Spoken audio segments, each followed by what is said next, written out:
রাজনৈতিক বিশ্লেষক যারা, তাদের মুখে ইউটিউবে অনেক কথা শুনতে পেলাম। পত্রিকার মাননীয় সম্পাদক মণ্ডলী অনেক কথা বলার চেষ্টা করছেন, কেউ পক্ষে, কেউ মানবিকের পক্ষে, কেউ না দেওয়ার পক্ষে। আমি একটি ছোট্ট রাজনৈতিক কর্মী হিসেবে ছোট মনে হতে পারি, ছোট নেতা হতে পারি। আমারও বয়স ৭৪। আমি বাংলাদেশের সকল আন্দোলনে সম্পৃক্ত হওয়ার সৌভাগ্য হয়েছে। এই কথাগুলি বলার নিজকে গুণান্বিত করার জন্য নয়, শুধু মনে করিয়ে দিতে চাই, ডক্টর মোহাম্মদ ইউনূস আপনি পৃথিবীর ইতিহাসে একটা সম্মান এনে দিয়েছেন আমাদেরকে। এখনো সেই সম্মানিত ব্যক্তি হিসাবে আপনি এখনো মানুষের মনে আছেন, কিন্তু কোথাও যেন একটা দাবা খেলা হচ্ছে,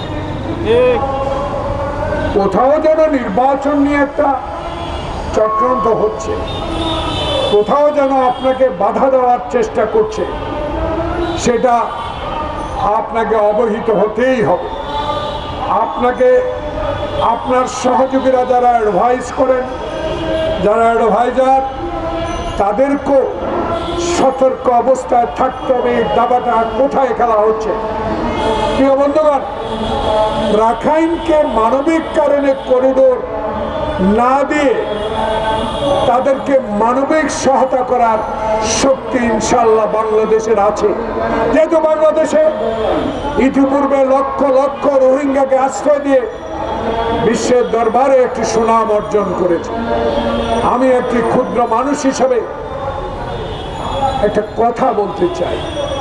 বাংলাদেশে আজকে এই নাগরিক পরিষদ যে সাবজেক্টটা, যে বিষয়টা নিয়ে আলোচনা করার জন্য ঠিক করেছে, সে আলোচনার প্রেক্ষিতে বলতে চাই, বিগত 16 বছরে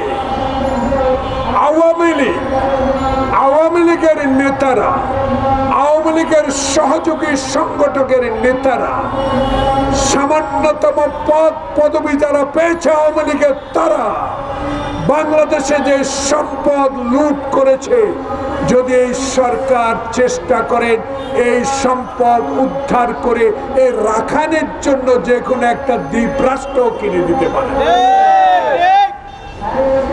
মানবিক দিক চিন্তা করলে অনেক কিছুই চিন্তা করা যায়, কিন্তু বাংলাদেশে এমন সমস্যা সৃষ্টি করা যাবে না যাতে আবারও আমরা কোনো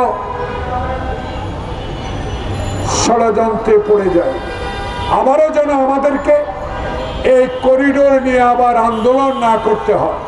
তাই সরকারের কাছে করিডোরের প্রশ্নে আমি অনুরোধ জানাবো, বিচার বিবেচনা করে যেই সরকার গঠন করবে, যে দল, আপনার অধীনে নির্বাচন দিয়ে সেই সরকারকে এই বিষয়ে সিদ্ধান্ত দেওয়ার জন্য আমি বিনয়ের সহিত আপনাকে অনুরোধ জানাই।